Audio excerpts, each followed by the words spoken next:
नमस्कार। आज हम चल रहे हैं भारत के दिल में बसे एक ऐसे इलाके की यात्रा पर जिसका नाम ही अपने आप में एक कहानी है। एक ऐसा नाम जो शायद किलों की गिनती से निकला हो और जिसका इतिहास इतना पुराना है कि उसकी जड़ें रामायण काल तक जाती हैं। जी हाँ, आज हम छत्तीसगढ़ के शानदार और गहरे अतीत को समझने की कोशिश करेंगे। तो इस कहानी को समझने की शुरुआत कहाँ से की जाए? चलिए सबसे पहले इसकी पहचान से जुड़े एक बहुत ही बुनियादी सवाल से ही शुरू करते हैं। तो सवाल ये है कि छत्तीसगढ़ नाम आखिर आया कहाँ से? और सच कहूं तो इसका जवाब सीधा साधा नहीं है। ये अपने आप में एक ऐतिहासिक पहेली है जिसके पीछे दो बड़ी दिलचस्प थ्योरी चलती हैं। एक थ्योरी तो बड़ी सीधी सादी है, कहती है कि यहाँ 36 यानी 36 किले या गढ़ हुआ करते थे और उन्हीं को मिलाकर ये नाम बन गया। बिल्कुल प्रैक्टिकल। लेकिन जो दूसरी थियरी है वो हमें सीधे पौराणिक कथाओं में ले जाती है। वो इस जमीन को दक्षिण कौशल बताती है, यानी माता कौशल्या की जन्मभूमि। तो जरा सोचिए, एक तरफ किलों का हिसाब और दूसरी तरफ रामायण से जुड़ा नाता, है ना कमाल की बात?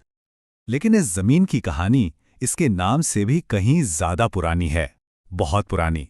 ये कहानी शुरू होती है उस वक्त से जब कोई नाम नहीं था, कोई साम्राज्य नहीं था।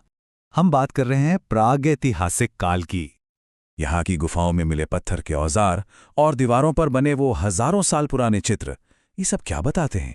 ये इस बात का जीता जागता सबूत है कि यहाँ इंसान पाषाण युग से यानी स्टोन एज से रह रहा है।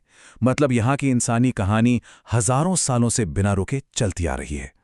तो पाषाण युग से कहानी आगे कैसे बढ़ी? ये शुरुआती बस्तियां कैसे विकसित हुईं? इसे समझने के लिए हमें उन बड़े बड़े साम्राज्यों और राजवंशों को देखना होगा जिन्होंने यहाँ राज किया। ये जो टाइमलाइन है, ये हमारी आगे की कहानी का एक नक्शा है। चलिए अब कहानी में आगे बढ़ते हैं और चलते हैं उस दौर में जब यहाँ पहले बड़े साम्राज्य का उदय हुआ। देखते हैं कि ये जमीन, जिसे तब दक्षिण कौशल के नाम से जाना जाता था, कैसे भारत की बड़ी कहानी का हिस्सा बनी। ये बात है तीसरी सदी ईसा पूर्व के, जब सम्राट अशोक का शासन था।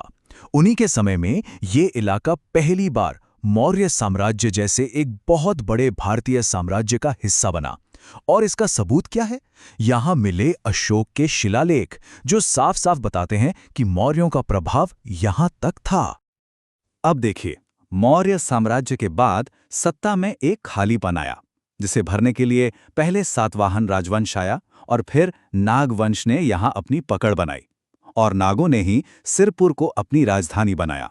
ये वही सिरपुर है जो आगे चलकर एक बहुत बड़ा और शानदार केंद्र बनने वाला था। इसके कई सदियों बाद कलचुरी राजवंश ने यहां एक लंबे और स्थिर शासन की शुरुआत की। ये दौर था समृद्धि का।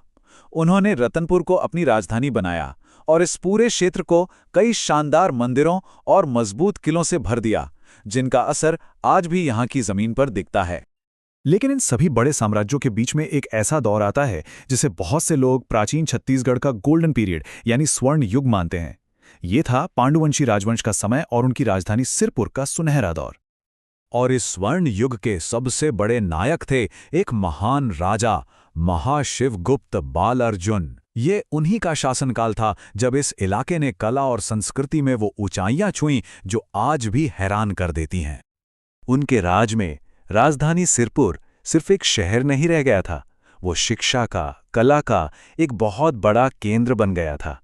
सोचिए, एक ऐसी जगह जहां आर्किटेक्चर और मूर्तिकला अपने चरम पर थी। और सिर्फ यही नहीं, ये वो जगह थी जहां अलग अलग धर्मों के लोग एक साथ शांति से रहते थे। और इस दौर की महानता का सबसे बड़ा सबूत क्या है? वो है सिरपुर में बना लक्ष्मण मंदिर। ये वास्तुकला का एक ऐसा बेजोड़ नमूना है जो आज भी, सदियों बाद भी, उस जमाने के कारीगरों की काबिलियत की कहानी सुनाता है। तो इतने सारे राजवंश आए, इतने साम्राज्य बने, लेकिन सवाल ये है कि इन सब ने पीछे क्या छोड़ा? इनकी विरासत क्या है जो आज भी जिंदा है? इनकी सबसे खास विरासतों में से एक है धार्मिक सद्भाव। प्राचीन छत्तीसगढ़ एक ऐसी जगह थी, एक ऐसा संगम था जहां शैव धर्म, बौद्ध धर्म और जैन धर्म, ये सब न सिर्फ एक साथ मौजूद थे बल्कि एक दूसरे के साथ मिलकर फल फूल भी रहे थे। तो हम कह सकते हैं कि प्राचीन छत्तीसगढ़ की विरासत 3 मजबूत खंभों पर टिकी है। पहला, यहाँ के मंदिरों की शानदार वास्तुकला। दूसरा, धार्मिक संगम यानी अलग अलग धर्मों का शांति से साथ रहना। और तीसरा, यहाँ की जीवंत लोक संस्कृति जिसने उन प्राचीन परंपराओं को आज भी जिंदा रखा है। तो ये इतिहास सिर्फ पुरानी तारीखों और राजवंशों की लिस्ट ही नहीं है, ये इस इलाके की आत्मा है।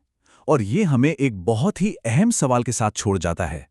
ये जो शानदार प्राचीन विरासत है, नाम के रहस्य से लेकर सिरपुर के स्वर्ण युग तक, ये आज के छत्तीसगढ़ की संस्कृति में कैसे और कहां-कहां जिंदा है।